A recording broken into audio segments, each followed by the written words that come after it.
campers. This is your host, Carolyn Norton. In our last episode, we dissected the big disaster and how poor decision making can lead to a catastrophe. Many organizations get swept away by these disasters and never recover. Others get by with just a scrape. What separates the organizations that succeed and those that fail?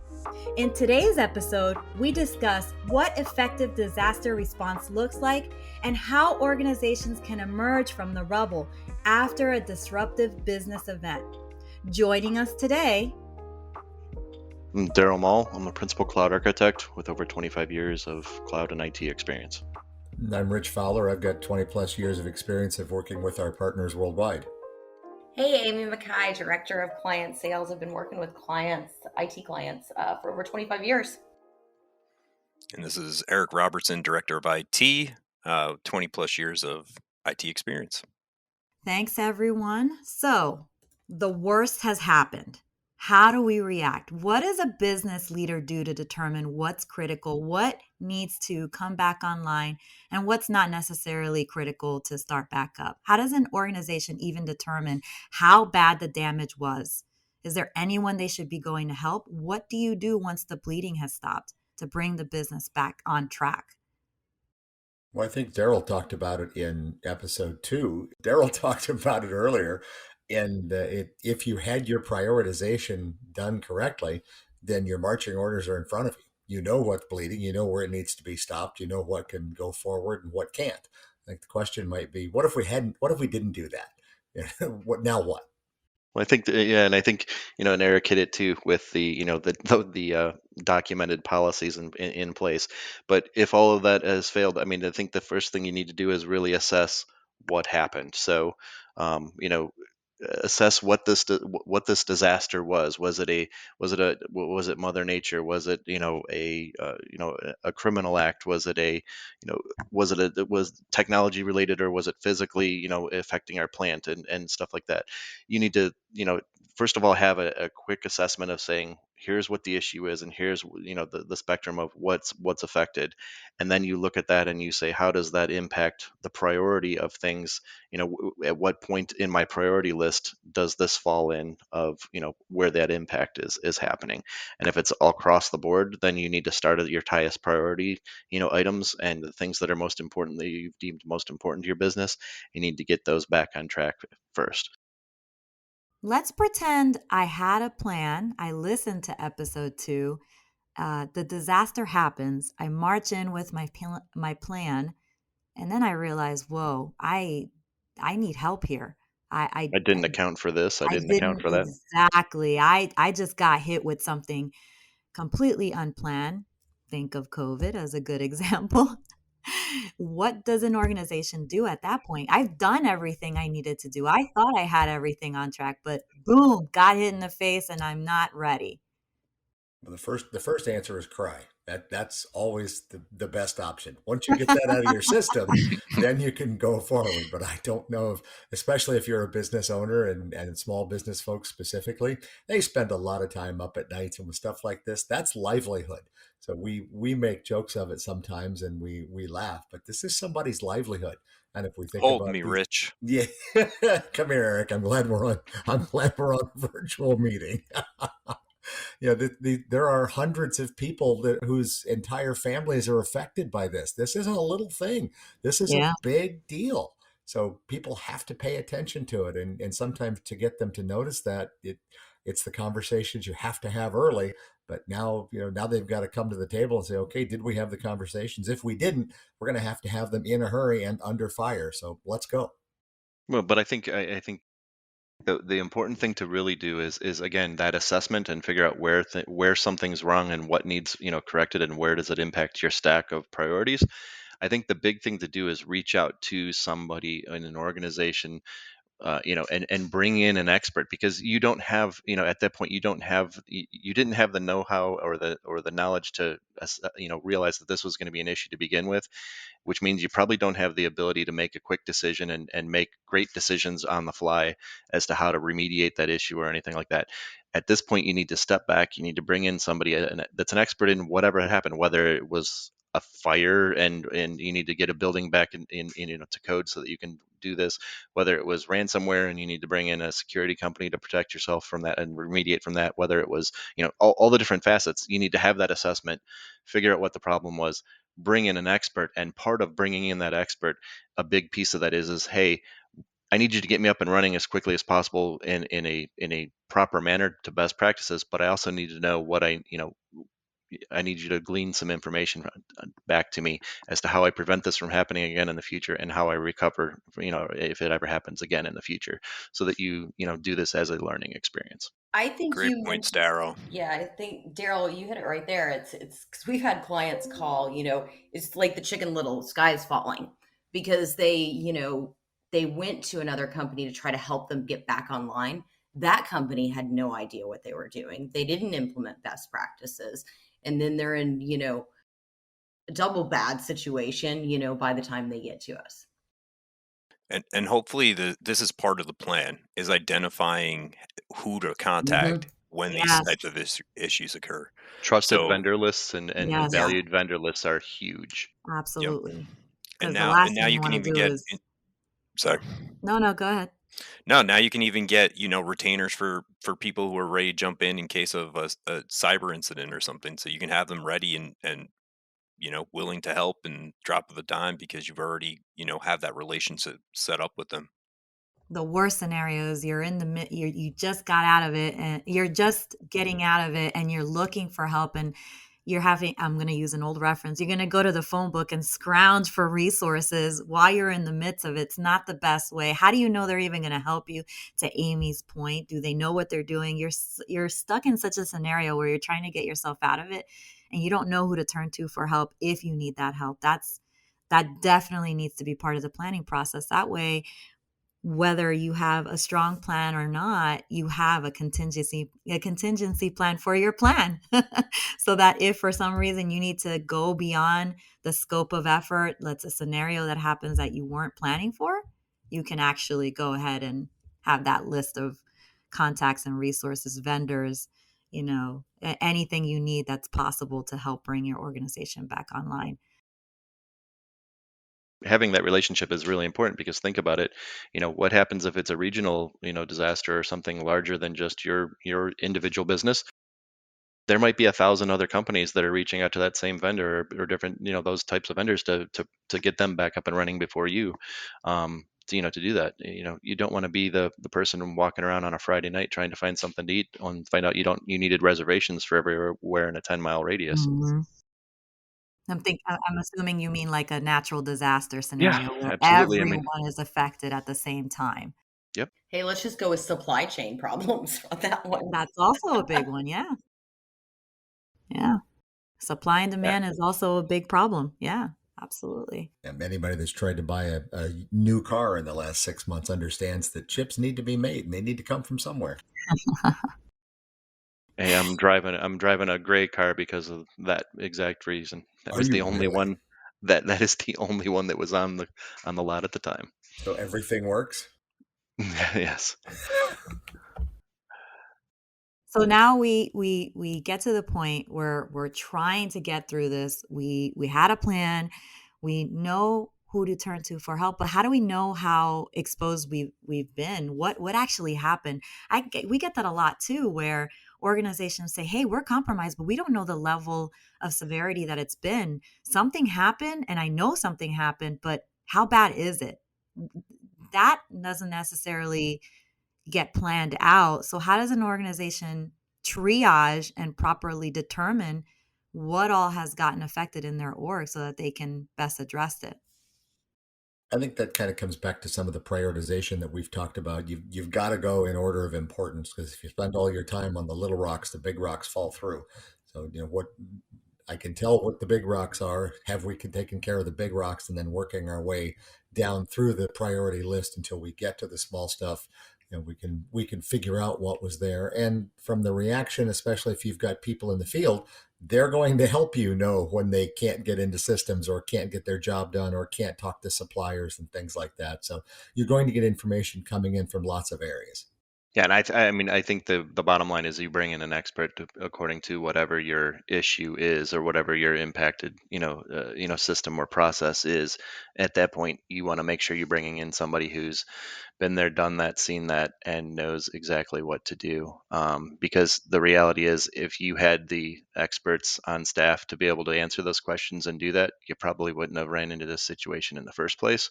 So the fact that you're in this situation means that you need some outside assistance from somebody who knows what they're talking about. And that somebody who knows should be providing some sort of root cause analysis so that we can identify how we prevent it in the future. Figuring out why it happened is that big key in preventing it. I'm going to relate it back to your basic business, and almost every business has an attorney and an accountant and a janitor, jobs you don't really want to do yourself but have to be done when it's time.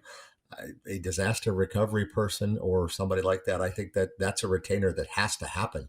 And if a business isn't thinking about that now, they're going to shortly. Agreed. And I know many attorneys will be annoyed that I put them in the same category as a janitor, but that's too bad. Well, to take your analogy a step further, it's almost like everybody has car insurance and cyber insurance is now becoming the norm. So, having that cyber insurance so in case something does happen and now you have to pay for it, well, how are you going to pay for it? Do you have that just those funds laying around, or have you kind of already paid for part of it knowing that something might happen and now you're able to cover those costs? And those costs can be pretty big. I circle back to the triaging aspect. It reminds me of uh, doing EMS work where you got to look at what all has happened, who's critically affected, and get those guys addressed first. And then you work your way down the chain. So you're right. The planning aspect is really going to dictate what all you're going to focus on to bring the business back online. And ideally, the plan with the external resources, understanding the priority level is going to help the organization come back online. And Eric, to your point, when you have the security, the cybersecurity insurance to help with whatever actually happened, if it was a cyber issue, you might have other insurance that could cover other scenarios. And ideally, your exposure is covered because you've looked at it from all angles. How do we deal with the impact to staff and employees though? So let's say the organization plan is underway, but how do we make sure that our external relationships are addressed? We talked in our last episode of making sure that we're communicating effectively what happened and how an organization's planning to remediate and prevent it from happening again. But how do we also bring up to speed what's going on with the staff members, with our relationship with our clients and customers so that they understand what's to go forward as well? Yeah, I mean, and I don't mean to take it back to episode 2, but I mean, it all goes back to your plan and what you had that plan for. It's funny, um, you know, communication, your communication piece of that plan is probably in this episode that we're talking about right now is probably the most important, and it's how you communicate, whether it's, you know, when it's something just happened and you're just finding out about it, communicating to your employees, hey, this is what we need to do, this is what you don't do, this is what you do, and then you communicate out to your vendors, you communicate out to your clients and your customers. But that communication plan is key. But it all goes back to what we mentioned in episode 2, which is coming up with that plan and having that plan documented. I mean, I go through a lot of conversations with customers and they're like, you ask them the question, what's your RPO, RTO that Eric mentioned, your recovery point objective and your recovery time objective? And they're like, well, I can't be down for, more than 15 minutes, and they throw out these wildly crazy numbers. And you're like, okay, that's fine. That gives us a mark. We can go to that mark. But then we start bringing in the cost factor, and we say, okay, for an RPO of 15 minutes and an RTO of 15 minutes, that's going to cost you, $1 million. And everybody's like, whoa, I can do. I'm like, well, I can get you to a RPO of 1 day and an RTO of 1 hour for $500. And they're like, what's the big difference? Well, the shorter recovery points and the quicker recovery times that you get to, the more expensive it is. And you can find these balances. But part of that is, again, having that plan and having those honest conversations. How long can I be down for? If you tell me 15 minutes, it's going to cost you $1 million. If you tell me you can be down for a day, it's going to cost you $500. I mean, I'm obviously making those numbers up, but the numbers change drastically. And having that conversation and having that plan of knowing what to do on how to get back after these disasters, whatever it may be, whether it's technical, or physical or anything along those lines, you're going to have a dollar amount associated with that, and you need to, as Amy mentioned, weigh those risks, or what that financial impact is, of the financial impact against what you're going to have to pay to have a plan for that, or to have something like that ready to go beforehand. Well, and it's also the plan of, hey, okay, if we're going to go with we can be down a day, here's the other 15 steps that we need to implement. And these 10 employees need to switch what they're doing, in this job and start doing this, to be proactive in that. So it all goes back into the big plan. And I think part of this, and we haven't really addressed yet, is testing the plan and acting on the plan and making sure that the plan is feasible. And you don't know, putting something down on paper is going to work until you actually try it. And having, again, a regular cadence of testing your disaster recovery of each of the pieces is a big piece of that.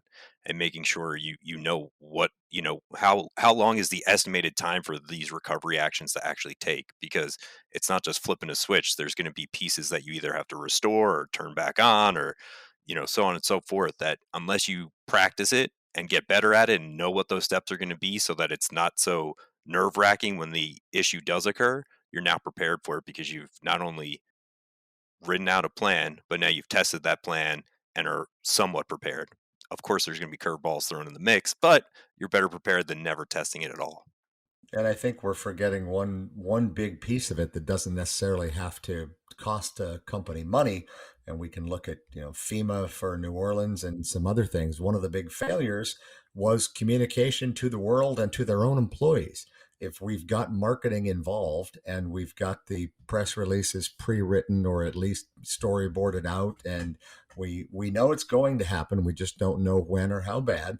But if we have that communication plan, both internally and externally, as part of our disaster recovery plan, then that's going to make a huge difference in the reputation of the business, the reputation of employees, because you've got employees sitting around, and let's be honest, no employee sits around wondering what's going on. They're all talking to each other, lighting up instant messaging, lighting up Facebook, lighting up everything they can light up. So, rumors and bad information, misinformation gets out there quickly.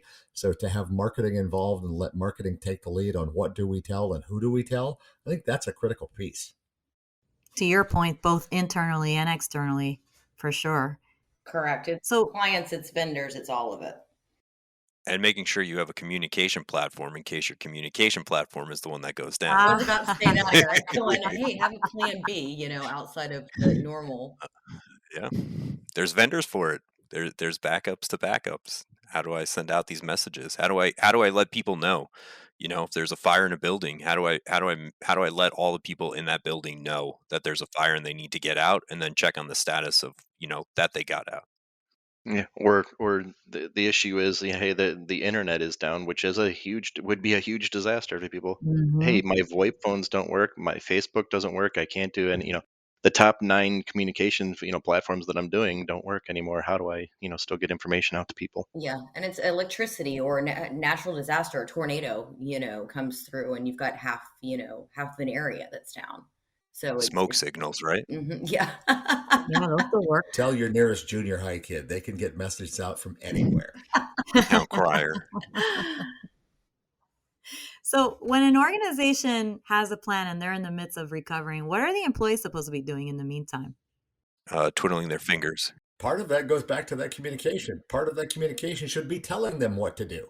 As I say, they have a plan for, like Amy mentioned, hey, the shipping docks are down because there was a fire, loading docks are down because there's a fire. Then, hey, we're going to go, stage everything over here in this location and move different things over here. There should be a plan for what every person is doing. And that should be part of what's communicated, and the employee should know what the disaster recovery process is for certain of these scenarios, so that they know, like, hey, if this happens, here's where I'm supposed to look for that type of information, or here's what my expectation is to move forward. And one key piece that I would say is important too is, the higher up you are, the lower, the further away you are from those daily things, or those boots on the ground type of operations that are happening. But while this is going on, people should be paying attention to what's working and what's not working, so that they can have that conversation after the fact to tweak the plan going forward. Because again, that frequency of conversations and the fact that it happens, there's no conversation that is more important from a frequency standpoint than having the conversation just after something just happened. What did we learn? How do we prevent it from happening again? And how do we, do better the next time something happens? And there's always room for improvement. That's right. Always. So somebody should be paying attention to, not, obviously the prioritization, again, going back to that keyword, is, to get things back up and running and make sure everybody's safe and get things back up and running. But somebody should also be paying attention to how things are working and what needs tweaked moving forward. Yeah, it's really listening to feedback from employees, From vendors, and from customers. Yes. everybody.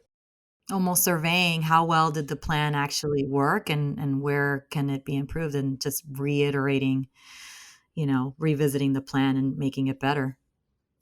Ideally, only annually, but of course, after a disaster if possible. And I mean, we're talking about after, and when the dust clears. The biggest thing is you want to be your company wants to be the one in charge of getting the message out. You don't want your competitors, you don't want random media to be the one reporting your issue, because that's going to all go back to whether it's your brand, and that's going to go back to whether or not your customers still respect you. That goes back to whether or not investors, or everybody and anybody, if you want to retain some credibility and some of your reputation in that brand, you need to be the person out there not only trying to put your spin, but just being that person that's reporting this goes a long way to doing that in that communication plan of, hey, here's what happened, here's again, here's what happened, here's how we're reacting to it, and here's what we're doing to prevent it from happening again. By doing that, you illustrate that you as an organization did have some thought leadership, spent some time planning and communicating to whoever it is that you need to communicate to what has happened and what's occurred. It just makes you look that much more organized. I can't remember who said it before, but these things do happen. It's almost expected from every organization, so it's not surprising when it does. But when you come out strong, leading the charge and communicating effectively, here's what happens, here's what's going on, and we're aware of it and we're fixing it. You just look so much better than having someone else fill in the gap for you, having someone else speak for your organization, which you never want to do, to your point, Daryl. Absolutely. So it goes to show you that planning is a big key, but we also understand that there might be scenarios where plans, for as good as they can be, there might be holes, there might be gaps, or areas of improvement. And just making sure that after everything happens, you know exactly what you can do on a turn of a dime, so that you can reach out for help if you need an additional assistance or you need guidance beyond what you've planned out for. You have that factored in as well. And making sure that after everything has been done, you take an opportunity to sit down and revisit what worked, what didn't work, what was missed. So that way that's incorporated into your new plan state, and you're iterating off of that every single time. So that way the organization just continues to evolve and make sure that they're providing that safety net that the plan is supposed to provide. Yeah, I mean, my closing thoughts would be simply, as- get in there, assess the situation, assess what the risk, or what the disaster was, and what it relates to, and then reach out and bring in an expert. Because if something happened, that means that you didn't have it accounted for, or what you thought you had accounted for wasn't exactly the greatest plan. Reach out to somebody who's an expert in that area and have them come in, remediate the issue, give you the root cause analysis of why it happened, so that you can prevent it going in the future. And I always heard it. It was the ACA. If we're using Eric's acronyms, assess the situation, communicate our plan, and then adjust to whatever the situation throws back at us. Nice. I like it. Well, and I mean, even if there's not a plan, I mean, companies don't always have a plan. At least have a list of maybe trusted vendors so that you're not running around like Chicken Little with your head cut off, in the middle of this disaster and you don't know what's going on. You're not going to leave the babysitter without, giving them phone numbers to a couple of people or the doctor, the pediatrician or whatever. So it's at least maybe have a short list of some people that you can call in the middle of everything. And right now, we're giving you that time to create these plans. So hopefully, you're not just with a short list and you're taking the time to create these plans, create the response playbooks, identify those key people internally, externally, what processes are going to get affected, how all these interconnected systems that we have may be affected. Just try to get that big picture so you know if something was to happen, what's going to be affected. Because if you don't know, you're only going to find out once it does. I think we can all agree that just start with a plan. It could be as light. Obviously, we'd prefer it to be robust, but start with a plan. It's not, no plan is ever perfect, but at least you've put thought into it and you have a starting point, and that ideally gets you into the mindset of planning for the big disaster.